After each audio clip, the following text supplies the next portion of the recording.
Tapi aku kalau jadi Eliana juga pasti iri banget sih kak. Kayak gua rebut juga nih pacar gitu. Beneran direbut?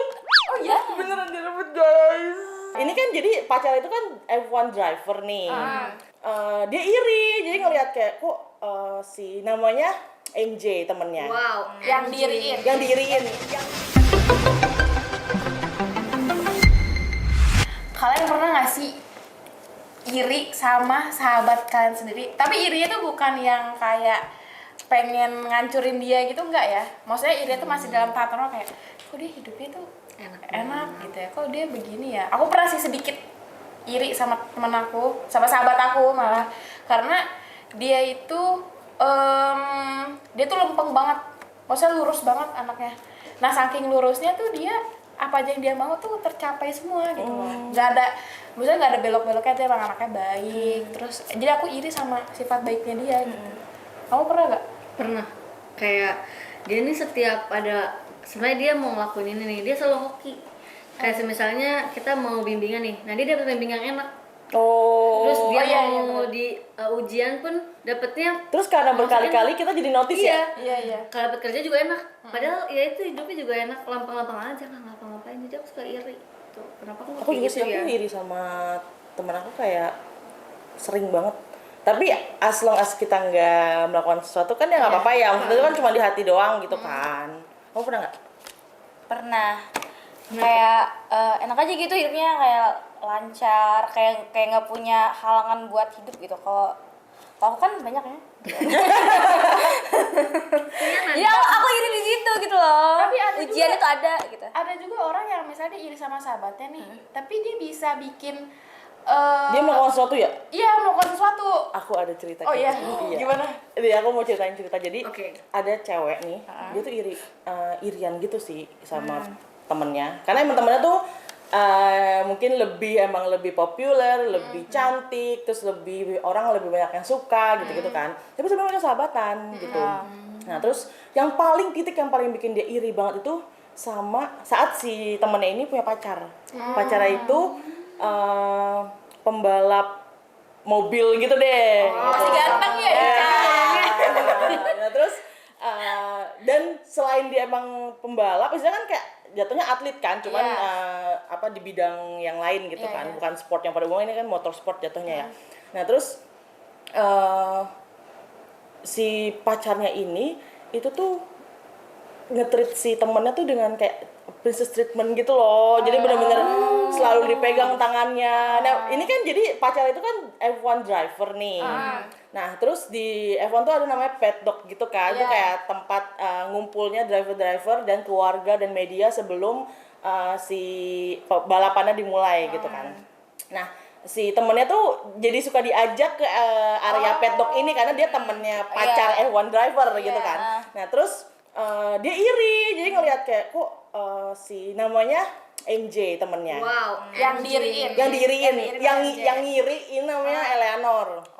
Nah, terus Eleanor ini tuh iri ngeliat MJ selalu di treatment, kayak selalu dipegang tangannya kemana-mana pas di paddock sama pacarnya. Terus Mupeng lah dia, mupeng. iya, mupeng banget. Nah, terus karena si pacarnya F1 driver, jadi kan banyak media juga kan yang nyorot. Jadi kayak, ih gila, dia tuh bener-bener di treat dengan ini lo pacar gue gitu loh, dengan selalu dipegang tangannya, di kemana-mana digandeng, terus kayak suka dibelai-belai juga rambutnya, kepalanya Jadi gitu. maksudnya Jadi si kayak cowoknya tuh show off juga lah ya, dia nge-treatnya kayak gimana sampai iya, dia tuh elegan jadi kayak artis ya kan, tapi di mana-mana kita kalau pacaran seneng kalau ditunjukin kan. Nah, terus si Eleanor itu tuh iri kayak gila, si MJ ini ditunjukin banget nih pacar gue dengan bangga gitu loh kan. Dan itu tuh ditunjukin bukan cuma ke circle temen yang kecil, tapi di media, dan itu tersebar ke semua kan, ya satu dia bisa lihat gitu. Tapi aku kalau jadi Eliana juga pasti iri banget sih kak. Kayak gua rebut juga nih pacar gitu. Beneran direbut? Oh iya? Beneran direbut guys. Jadi teman makan teman. Jadi makanya maksudnya kan aku bilang tadi ya, kalau misalkan kita iri ke teman sebenarnya nggak apa-apa, kalau misalkan tuh masih ada di hati aja. Tapi kalau misalkan kalian udah melakukan sesuatu tindakan yang merugikan dan apalagi ini ke teman sendiri, itu baru kayak menurut aku jahat sih. Ngeselin sih, iya. Tapi si Eleanor ini maksudnya iri sama MJ tuh cuman karena hal itu doang apa Yang lain. apa banyak hal Kayaknya lain? mungkin emang si MJ ini ya yang aku bilang populer, terus cantik, terus semua orang siapa sih yang nggak suka sama Eleanor dan sama Sama MJ. MJ. Dan MJ ini dia tuh bapaknya itu adalah legend dari F1 gitu. Jadi dulu pembalap juga. Jadi memang dia tuh udah terkenal, udah kayak familiar sama dunia F1 tuh dari kecil. Dan dia punya adik juga, adiknya adalah F1 driver juga. gitu. Jadi kayak memang hidupnya di sana dan ternyata kan kalau F1 driver gitu-gitu kan emang old money semua gitu kan. Jadi kayak ya sebenarnya itu bukan masalah old money ya karena kalau si Eleanor temenan sama Angie pasti dia juga dari kalangan yang sama kan gitu. Cuman dia irinya karena treatment yang didapatkan MJ tuh mungkin dia nggak dapetin gitu. Dan akhirnya dia ngerebut pacar. Tapi aku Dan berhasil.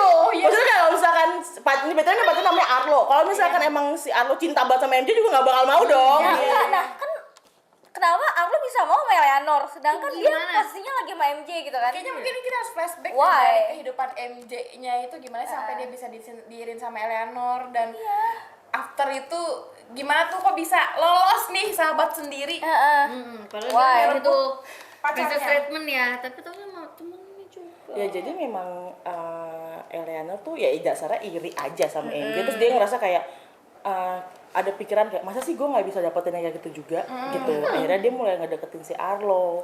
Dan Arlo ini emang dasarnya juga bukan good guy banget juga ya. Jadi gimana ya? ada playboynya Jadi Flirty juga kali flirty ya. juga. Oh, Jadi oke. saat ada yang mancing kepancing gitu. Berarti dia kasihan ya Arlo. Iya, walaupun saat dia pacaran dia bisa ngasih Arlo treatment iya. yang Arlo spesial. sangat love bombing. Iya. Hati ya guys, Betul, hati-hati ya hati-hati guys. sama cowok yang suka love bombing. Emang Bener. kalau boleh tahu love bombing artinya apa sih kak? Kayak jor-joran banget gitu loh. Iya, ngasih awal. perhatian. Iya, selalu di Ngasih- awal. Di awal ngasih perhatian, ngasih apa namanya? Afeksi, tapi Padahal dia tuh up-nya mungkin belum tentu dijadiin atau belum tentu Iya, gitu. ngambang. Akhirnya si MJ ya udah, tahu nggak si MJ tuh sampai nggak pernah datang lagi ke paddock selama Demi apa sih? bertahun-tahun Demi gara-gara apa? ya sakit hati dong. Iyalah. Temennya sendiri. Dan abis gitu jadi after ketahuan selingkuh, terus mereka beneran pacaran dan mereka pacarannya tuh nunjukin, jadi kayak nggak ngumpet-ngumpet. Jadi kayak si MJ memutusin ya udah gue aja yang nggak mau ngeliat mereka gitu, gue aja yang cabut, gue aja yang menjauh kayak gitu. Tapi berarti maksudnya adeknya bertanya juga dong kan adeknya tadi F1 driver Iya, juga iya, kan? ya cuman adiknya kan tahu kasusnya. BTW adiknya sama si yang mantannya ini si Arlo ini dia beda tim gitu. Ya emang rival juga di race, jadi kayak ya udah gitu, nggak banyak interaksi gitu. Pasti jadi awkward banget tuh kalau misalnya si jadi adeknya gitu loh kayak aduh. Jadi kayak kalau ngeliat kayak males sih. Iya. Males banget aja Di ketemu satu abang sisi- ini gitu. Iya, di satu sisi gue pernah deket sama dia, tapi di satu sisi lo udah jahat sama kakak gue. Iya, gitu kan. benar-benar. Cuman ya biasanya kalau atlet itu kan pasti selalu itu ya, biasanya bisa menyikapi dengan baik lah saat lagi di lapangan gitu. Kayak gitu-gitu. Tapi untungnya banget nih, untungnya ya, setelah beberapa tahun, jadi MJ tuh benar-benar nggak pernah lagi ke paddock, nggak pernah lagi ke race, bahkan dia nggak pernah datang ke race-nya adiknya. Which is kan maksudnya adiknya sendiri balapan dia nggak pernah nonton. Terus jadi dia kayak lebih yaudah selama dia recover hatinya yang sakit itu dia fokus ke karirnya dia tuh adalah jurnalis di majalah fashion gitu. Nah terus ya udahlah dia fokus mengembangkan diri dia di karirnya dia, tapi one day tiba-tiba majalah fashionnya dia ini mengutus dia untuk datang ke race Ya apa? Buat apa? Buat ini. buat wawancara. Wawancara. Oh. TKT banget. Nah terus jadi sebenarnya bukan dia. Jadi tuh sebenarnya dia udah bilang. Jadi emang dia udah bilang ke bosnya kayak bidang yang dia mau ambil nggak mau berhubungan sama GP dan lain sebagainya, yang berhubungan sama F1 deh gitu. Dia mau ngambil yang lain aja gitu, yang emang apa tuh namanya nggak berhubungan deh. Dia pokoknya mau menjauh banget dari dunia itu. Nah terus ternyata orang temennya rekannya yang emang biasa handle interview untuk Formula One segala macam gitu berhalangan. Akhirnya dia ditunjuk sama bosnya. Dia yang gantiin karena bosnya juga tahu latar belakang dia yang anaknya legend driver di F1, adanya juga driver juga gitu. Maksudnya kayak yaudah deh ini demi profesionalism lo menyingkirkan dulu rasa sakit hati lo, coba ya apa lakuin dulu kerjaan lo karena nggak ada lagi yang mungkin bisa melakukan kerjaan ini gitu. Apalagi dia udah dapat banyak produk knowledge juga tentang itu Iya. karena latar belakang keluarga dia kan. Betul ya, maksudnya udah familiar lah dia sama dunia itu, makanya dipilih gitu kan. Nah terus Gila ketemu mantan buat kerja lagi. iya. Buat wawancara tuh kayak Tapi yang diwawancara itu bukan lagi. mantannya, untungnya ya, bukan mantan. mantannya. Bukan, yang diwawancara itu ada satu lagi driver.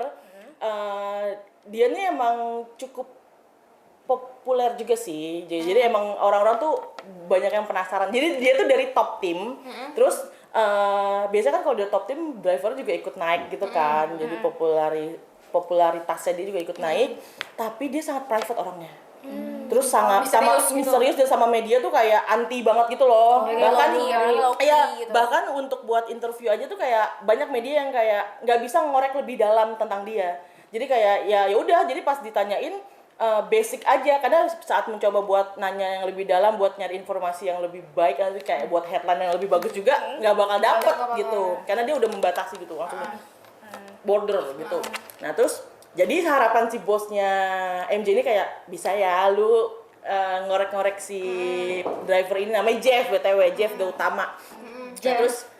Nah terus lu kan kenal dong dari kecil karena ayah kalian sama-sama legend di F1 gitu. Pasti dari kecil udah ketemu gitu-gitu kan. Nah terus sedangkan si MJ ngerasa iya sih, tapi gue gak deket gitu. Kalau kalian pernah nggak sih kayak emang mungkin di komplek rumah ada yang seumuran kalian, tapi ya kenal lo tapi gak deket. Sudah tahu gitu, Iya, sudah tahu. Jadi kayak gue tahu nama lo, tapi kita nggak tahu. iya, bukan sahabat. bukan circle juga. Jadi kalau bukan yang kayak tiba-tiba di udah jalan aja bareng sama dia kan Bukan yang seumuran tiap gitu. bareng datang gitu ya. Iya gitu. Nah si MJ tuh sama si Jeff kayak gitu hubungannya. Bahkan apalagi ditambah si Jeff emang private banget kan. Terus MJ juga ya nggak peduli karena dia punya hidup sendiri gitu kan. Nah terus tapi mau nggak mau dia harus oke, karena ya nggak ada pilihan lain, dan dia juga tipe yang sangat profesional juga si MJ kan, apalagi udah udah order dari si bosnya langsung lah gitu. Walaupun dia kayak beberapa hari sebelum menjelang datang ke GP BTW itu nanti dia interviewnya di GP Miami di Amerika. Dia itu kayak galau dulu, kayak uring-uringan dulu, kayak aduh males banget harus kesana. Sebenarnya dia nggak males ketemu sama Arlo sama Eleanor lagi karena dia udah nggak peduli sebenarnya, karena udah lewat beberapa tahun juga kan. Jadi kayak ya gue udah nggak mikirin mereka udah hidup masing-masing aja, gue juga udah enjoy sama hidup gue gitu. Cuman dia justru malah agak worry-nya ke Jeff-nya, karena dia tahu Jeff ini seberapa private si Jeff ini gitu. Jadi dia kayak aduh nanti kalau misalkan Jeff memperlakukan gue kayak dia ke media-media lain gimana, terus apalagi ditambah ini sebenarnya kenal tapi kayak nggak sedekat itu juga gitu. Dia males buat mendekati, aduh awkward lah nih segala macam gitu kan. Tapi ya udah dia sempat ketemu sama beberapa temennya dia, kayak ada juga sahabatnya dia deh di luar di luar yang dunia F1 dan dunia permajalahan. Kayak ngeyakinin udah bisa gitu kan. Nah terus adenya juga semangat banget, kak lu mau ke ini gitu, udah ayo gue dukung banget lu datang, karena kayak kapan lagi kakak gue ya. Misalnya dia tuh sakit hati banget sebenarnya, kayak ini gara-gara masalah percintaan gue jadi gak pernah ditonton sama kakak gue nih gitu kan. Padahal kakaknya tadi support banget. Iya, kakaknya support banget. Nah terus akhirnya dia kayak semangat gitu kan, nyambut kakaknya, udah nggak apa-apa nanti, tapi lu nggak apa-apa kan, aman kan ketemu sama si you know who gitu ngomongnya. Terus kayak gue sih nggak masalah, kayak Voldemort ya, nggak boleh disebut namanya. gue tuh nggak masalah sama sama si orang ini. Cuman emang kalau di F1 tuh pergosipannya tuh luar biasa. Jadi BTW si MJ itu di dunia F1 tuh kayak udah terkenal gitu loh.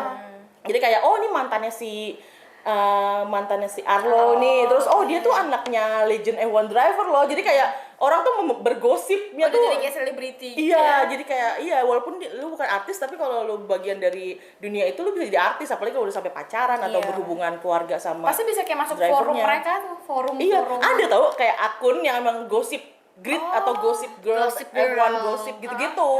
Emang ada akun, dan yang dikhawatirkan sama teman-temannya si MJ tuh dan adiknya kayak nanti lu digosipin gimana gitu, nanti kayak gitu. Cuman kayak MJ gue nggak peduli deh sama gosip-gosip, yang penting kerjaan gue kelar nih gitu. Yang penting si Jeff nggak macem-macem yang penting mau dulu gue interview gitu kan.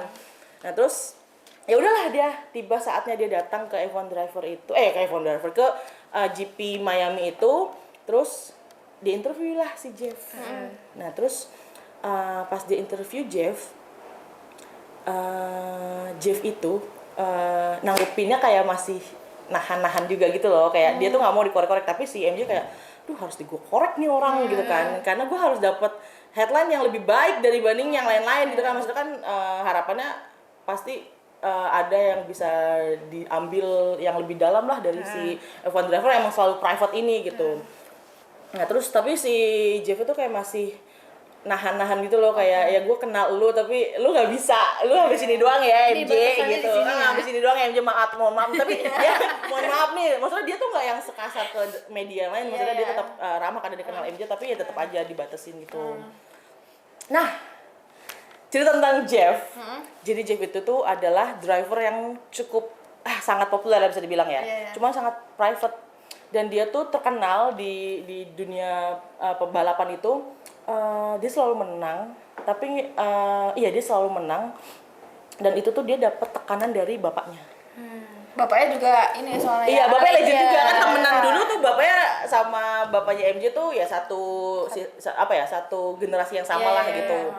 Nah terus dia tuh selalu dapat tekanan dari bapaknya, tekanan tuh benar-benar parah gitu loh. Karena Yang bapaknya pengen dia bisa jadi legend dia. iya, bapaknya pengen kayak mungkin apa yang gue nggak bisa capai harus dicapai sama lo gitu. Jadi kayak ambisi gitu. Bener. Nah terus jadi kayak hidupnya dia tuh kayak penuh tekanan gitu sebenarnya, ditambah maksudnya media di F1 tuh bener-bener gosipnya tuh luar biasa kan, politiknya juga luar biasa segala macam gitu. Jadi ada dia makanya berusaha buat private biar orang tuh nggak terlalu masuk ke dia, nggak macam-macam bikin cerita yang aneh-aneh juga tentang dia gitu. Nah terus sayangnya ada satu kejadian, dia tuh pas di dia mabok-mabokan gitu deh, kayak party gitu-gitu, terus kesebar ke media gitu. Nah terus orang-orang tuh jadi kayak menggunjing dia gitu loh dengan tindakannya dia gitu kan. Nah, terus akhirnya dan itu tuh jadi sampai kayak sponsor, jadi kayak F1 tuh per driver tuh suka banyak sponsor yang kayak ngasih sponsornya ke driver ini biar pokoknya ini kayak disponsorin lah gitu. Emang kan kalau di motorsport itu kan all about sponsor kan, jadi mereka tuh bisa berjalan tuh dari sponsor gitu. Nah si Jeff ini juga termasuk yang sponsornya banyak. Terus sponsornya jadi pada nge-calling nih, kok beritanya si Jeff kok begini nih gitu. Iya, jadi kayak gue nggak sponsorin orang yang bermasalah. Iya gitu. Jadi, akhirnya si manajernya kan, dia punya manajernya kayak ngambil langkah cepat lah gini. Udah lu bikin ini aja, kita atur fake dating gitu. Oh, kencan palsu. Iya. Biar nutupin sih masalah Iya, itu. masalah kayak dia nggak pernah ketahuan punya pacar, dia emang nggak pacaran sih, jadi kayak private banget hidupnya gitu. Nah terus si Jeff ini nggak mau, kadang kayak ribet banget kalau misalkan kayak gitu kan, gue harus acting gitu depan kamera, nanti belum tentu ceweknya gue suka, nanti kayak gue harus bertingkah gimana depan, dan kalau misalkan dia nggak bisa dijaga omongannya gimana, nanti kalau tiba-tiba gitulah, dia banyak pertimbangannya gitu kan. Nah terus tapi diyakinin lah sama si manajernya, lalu kayak tercetus lah kayak yaudah MJ aja, kan lu kenal sama dia, jadi kayak win-win solution gitu kan. Ya paling nggak dia bisa maksudnya ya diminta bantuan lah, tolong lah, jangan macem-macem gitu. Akhirnya Jeff kayak karena udah kepepet banget kayak iya lagi nih sponsor udah ngubungin segala macem, bapaknya gue udah ngomel-ngomel. Nah terus akhirnya dia panggil lah MJ, diajak ngobrol, dia bilang lu mau nggak jadi partner fake dating gue gitu. Ngomong gitu ke MJ. Nah terus ya MJ jasa nggak mau lah, ngapain gitu kan, gue juga kerja interview lu juga karena kerjaan gitu, bukan emang gue kedemenan sama lu gitu kan. Nah terus Berarti tadi maksudnya si Jeff itu bener-bener terang-terangan ngomong ke MJ, yaudah kita fake dating, bukan kayak modus ngedeketin PDKT gitu, enggak ya? enggak, jadi emang biar kan kalau misalkan kayak gitu kan harus deal kan. Kalau misalkan ngedeketin PDKT si MJ juga pasti kayak sus kan, kenapa nih tiba-tiba dia ngedeketin gue gitu. Jadi kayak ya udah emang mau kayak gentleman agreement gitu loh, kayak oke, kita mau buat bikin kesepakatan gitu kan. Nah terus tapi MJ awalnya nolak dong, karena kayak ngapain gue emang gak demen sama lu gitu kan. Nah, terus mau kenapa tuh?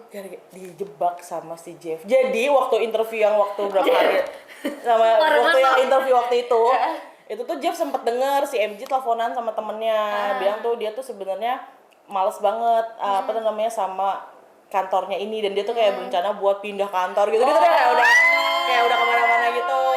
Nah terus Jeff rekam kayak keisengan waktu itu, dia rekam sebenarnya nggak maksud buat nanti ada sesuatu kan, dia juga setelah itu baru ada permintaan dari manajernya kan, emang gitu ya emang anaknya iseng ya gitu kan, jadi kayak ini lumayan nih gue iseng ya gitu rekam gitu kan. Nah terus kebetulan jadinya pas ada masalah ini dia bisa pakai itu buat menjebak si MJ. biar mau tuh ngikutin. Akhirnya mau nggak mau dong, kayak maksudnya dia kan masih ngerasa gue tuh gimana, dia tuh masih pengen berkarir. Kalau misalkan ada hal kayak gitu kan malah dia bukannya bisa pindah, malah di situ juga dia nggak dapet, di mana dia nggak dapet segala macam gitu kan. Ya udah akhirnya dia setuju. Udah deh, di akhirnya mereka melakukan fake dating selama 1 season tuh 1 tahun gitu. Wow. Lama juga. Apa dia jadi cinta beneran itu? Nah gitu. Perasaannya si Arlo gimana coy gitu kan, itu kayak loh kok tiba-tiba mantan gue sama rival gue gitu. Maksudnya si Arlo juga, Arlo kenal juga Iya. Iya. Nah terus ya udah, emang ada beberapa momen yang Arlo tuh jadi kayak akhirnya dia kayak gimana ya, orang gimana sih ngelihat mantannya, terus dia nggak tahu apa-apa, tiba-tiba mantannya datang lagi ke pet dog, terus pacaran sama rivalnya. di Tapi race. awalnya lu nggak percaya, kayak ini bohongan kan, lu PR relationship yang gitu-gitu, cuman kayak tetap tutupi gitu. Terus ya panas, jadi si Arlo tuh bingung sih, maksudnya kayak setelah lu udah ninggalin, terus tetap masih panas gitu loh sama buat apa ya? Iya, maksudnya Gitu loh. Cemburu ya. suka nggak jelasnya cowok Nah terus ya udah tuh, nah terus mereka menjalanilah fake dating itu dengan beberapa macam scene yang mereka sudah persiapkan gitu, kayak skenario yang mereka bisa misalkan kayak yaudah nanti pas di race ini kalian kayak gini ya, pas di race itu kayak gini ya, terus kayak misalkan pas nanti pas pas lagi kan ada summer break juga kan. Nah pas lagi summer break itu biasanya F1 driver tuh liburan ngajak pacarnya gitu. Nah terus mereka ngeset yaudah liburan bareng gitu, terus fotonya harus yang kayak gimana gitu loh, biar nanti media tuh benar-benar percaya, karena kan kalau nggak terlihat natural kan juga bisa jadi isu kan, ini bohongan nih paling gitu. Nah terus sampai di satu ketika MJ tuh merasa bingung sama sifatnya si Jeff, karena kayak Jeffnya juga kayak mungkin gimana ya, mereka udah melalui banyak momen bareng. baper nih. Tapi si Jeffnya tuh kayaknya udah baper, tapi kayak masih nggak mau. Denial. Dia kayak yang enggak gitu kan. Nah terus sedangkan si MJ-nya tuh masih berusaha kayak waras lah gitu ya. Jadi minta kepastian dulu gitu, dia nggak mau yang asal kayak nembak atau gimana gitu Tapi kan. MJ juga ikut baper atau gimana? MJ belum baper-baper banget sih. Jadi kayak mereka tuh belum baper-baper banget, tapi mereka tuh sama-sama nyaman. Kayak gitu loh. Jadi Sama-sama kayaknya mungkin udah kali dapat ya. sinyal masing-masing iya, kali ya. udah pastinya masing-masing, tapi kayak belum bisa Belum. menentukan jawabannya gitu loh. Nah terus ini dari teman kecil jadi jodoh sih kayaknya. iya lagi, maksudnya mereka emang udah kenal dari kecil kan, jadi lucu gitu loh, kayak familiar, tapi ya tiba-tiba gue jadi deket banget nih sama kalian, sama dia gitu. Tuh gitu dari kecil aja kita udah dekat ya. Ya dong. Iya juga ya gitu. Jeff ini sebenarnya punya rahasia gitu loh, yang dia emang itulah yang dia tuh nggak mau kelemahan dia tuh kan terlihat ya di publik gitu. Nah terus akhirnya tanpa sengaja si MJ tuh jadi kayak tahu tentang kehidupan keluarganya Jeff segala macem. Jadi Jeff juga ngerasa kayak benteng gue roboh nih udah sama si MJ gitu, kayak udah roboh banget gitu. Nah terus tapi di satu sisi dia tuh sebenarnya punya trauma juga. Si Jeff. Nah, trauma Jeff itu sebenarnya berhubungan sama kenapa dia waktu itu party-party yang mabok-mabokan, yang kayak bikin image-nya tuh jadi buruk banget. Itu berhubungan sama traumanya dia. Jadi traumanya itu dia tuh sebenarnya ada rasa sakit hati lah sama seseorang gitu loh. Siapa tuh? Yang bikin dia kayak pokoknya dia lagi sakit hati, that's why dia mabok-mabokan saat itu. Nah, terus saat dia ngerasa mau terbuka ke MJ, dia takut. Kenapa takut? Takut MJ itu Pergi. karena alasan dari pasangan dia yang sebelumnya pergi itu karena pas pasangannya tuh tahu kehidupan aslinya si Jeff. Oh, jadi Jeffnya ini maksudnya That's why dia introvert gitu. Iya. Jadi memang ini buku guys.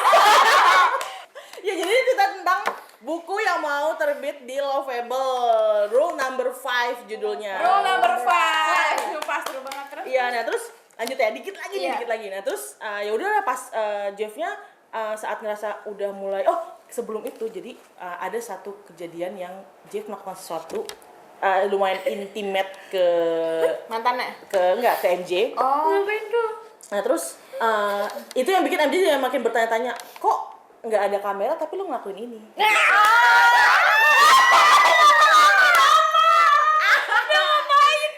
mau spill. Intimate ya. Makanya itu yang bikin kan perempuan butuh kepastian. Iya, ya. Jadi betul. kayak, lu kok nge-treat gue kayak Iya gini gitu, kok lu ya? nge-treat gue? Nah, misalnya kalau misalkan kita skinship pas lagi ada kamera, emang udah sesuai skenario kita ya nggak apa-apa. Tapi lama-lama Jeff kayak, kok perhatiannya lu nggak ada kamera, lu perhatian ke gue, kok lu sampai skinship dan intimate banget ke gue gitu kan? Jadi lama-lama di luar skrip ya. Iya, lama-lama Jalan-jalan jelas, ya. lama-lama improvisasi banget nih. Gitu. Bener kayak Mau Jen. Gitu. Nah terus ya udahlah kan. Apa tuh namanya sedangkan si MJ kayak ya udah gue mau kepastian gitu kan, dia maju tapi pas dia maju Jeffnya hilang. Why? Nggak jadi Jeff benar-benar ninggalin ngeghosting gitu karena dia Tadi. karena masa lalu dia iya itu. betul, jadi kayak Kayak masa lalu dia berat banget deh. berat banget, itu berhubungan sama keluarga soalnya. Dan nggak, aku nggak mau spill di sini, nanti kalian harus baca aja di rule number 5. Jadi Sama apa? kan ini endingnya juga aku belum ceritain ya, emang sengaja biar nanti kalau penasaran kalian langsung aja nanti pas Pre-order. pre-ordernya. Pre-ordernya tuh Januari 2025 ya guys. Betul, masih. Dan ini tuh the real kayak fiksi, F1 jadi fiksi. Iya gitu. betul. Tapi sebenarnya nggak dibilang fiksi-fiksi banget sih. F1, iya benar. F1 Iya, nggak fiksi F1 karena jadi fiksi. kehidupan di apa F1. namanya di F1 di dunia Formula One itu yang percintaannya tuh ya mirip kayak gini. Mirip. Makanya kalau misalkan kalian emang suka F1, kalian suka ngikutin gosip-gosip percintaan driver-drivernya, ini tuh emang kayak ya setipe 11-12 lah Iya. gitu. Karena yang dibilang fake relationship, dibilang PR relationship itu terjadi juga di sana. Jadi Karena penulisnya ini juga bener-bener banget sama Iya, F1 guys. Jadi penulisnya suka F1. penulisnya suka F1. Namanya Gitu. Queen penulisnya. Betul. Dan emang sebelumnya Queen ini tuh juga nulis cerita tentang seputar F1 ya. Iya, betul. Nulisnya tentang seputar F1. Seputar motorsport sebenarnya. Jadi Iya. F1 itu kan ada beberapa cabangnya, ada F1 sampai ada F4 sampai F1 Iya. gitu. Dan kebetulan dia juga udah sering nonton ya kan. Jadi dia udah tahu lah ya maksudnya Iya, kayak paham betul. Paham betul gitu. Nah, kita nanti juga bakal ada konten bareng sama penulisnya. Iya. Jadi kalian nih ya yang maksudnya tuh masih belum tahu nih F1 tuh apa. Soalnya kan nggak semua orang ya suka F1. Iya, kan. betul. Masih segmented Masih sih. iya, terus dan udah gitu nggak semua orang tuh bisa nonton F1 karena kan harganya lumayan pricey Iya, ya. betul, gitu. Dan itu tuh bener-bener orang yang harus suka banget gitu. Dan jujur aku tadi nggak suka F1, tapi aku jadi suka sekarang. Jadi lumayan ngikutin ya. Jadi lumayan ngikutin kalau cerita ini. Jadi gitu ya guys, kita nanti pre-order rule number 5 itu bulan Januari Januari 2025. 2025. Oke? Buat yang masih penasaran sama tadi cerita kita yang menggantung itu, Iya. oke ikutin pre-ordernya. Betul, atau kalian kalau misalnya mau cek white pad-nya, AU-nya itu bisa cek di sini nih. Nanti kita kasih ya screenshot-nya. Oke? Betul. See you di Januari 2025. See you. Vroom, vroom, Let's vroom, out. vroom.